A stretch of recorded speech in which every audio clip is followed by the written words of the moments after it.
পবিত্র মাহে রমজান উপলক্ষে কুমিল্লার ইফতার বাজার জমজমাট হয়ে উঠেছে। আমরা বিশেষ করে যদি বলি যে আসলে নগরীর যে চকবাজার, রাজগঞ্জ, কান্দিরপাড় এই সকল এলাকার যে সকল জায়গায় বিভিন্ন ইফতার সাজিয়ে বসেছেন ব্যবসায়ীরা, তারা কিন্তু আসলে বাহারি রঙের ইফতারে কিন্তু ভরপুর হয়ে উঠেছে এবং যারা ক্রেতা তারাও কিন্তু আসলে এবারে যে ইফতার বাজার সেই ইফতার বাজারের বাহারি রঙের যে ইফতার দেখে কিন্তু তারা অনেক সন্তুষ্ট প্রকাশ করেছেন। সেই সাথে কিন্তু আসলে দামের বিষয়ে তারা বলছেন যে আগের তুলনায় অনেকটাই দাম কম রাখা হচ্ছে বলে এরকমটা বলছিলেন ক্রেতারা।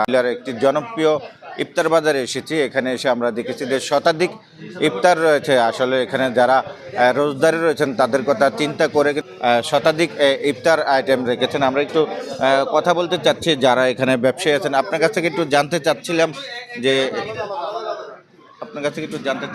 আপনারা কি ধরনের ইফতার বিক্রি করেন? বধুয়া ফুটবলের পক্ষ থেকে সবাইকে মাহে রমাদানের শুভেচ্ছা।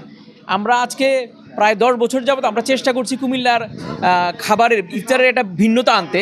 তো এরই ধারাবাহিকতায় আমরা প্রায় 100 আইটেমের মতো শতাধিক আইটেম আমরা ইফতার করেছি, যেটাকে কুমিল্লার পুরান ঢাকা বললেই চলে। আপনি বিফ কাচ্চি পাবেন, মাটনের তেহরি পাবেন, আমাদের জিলাপি, হালিম সহ এদিকে মাটন রোগন জোস, তাওয়া ঝাল ফ্রাই, আফগানি দুরুস, টিকিয়া সহ অনেক আইটেম আছে যেগুলি সবাই পরখ করতে পারে। আমি আমাদের অতিথিদের বলবো আপনারা এসে ইফতার উদযাপন করুন।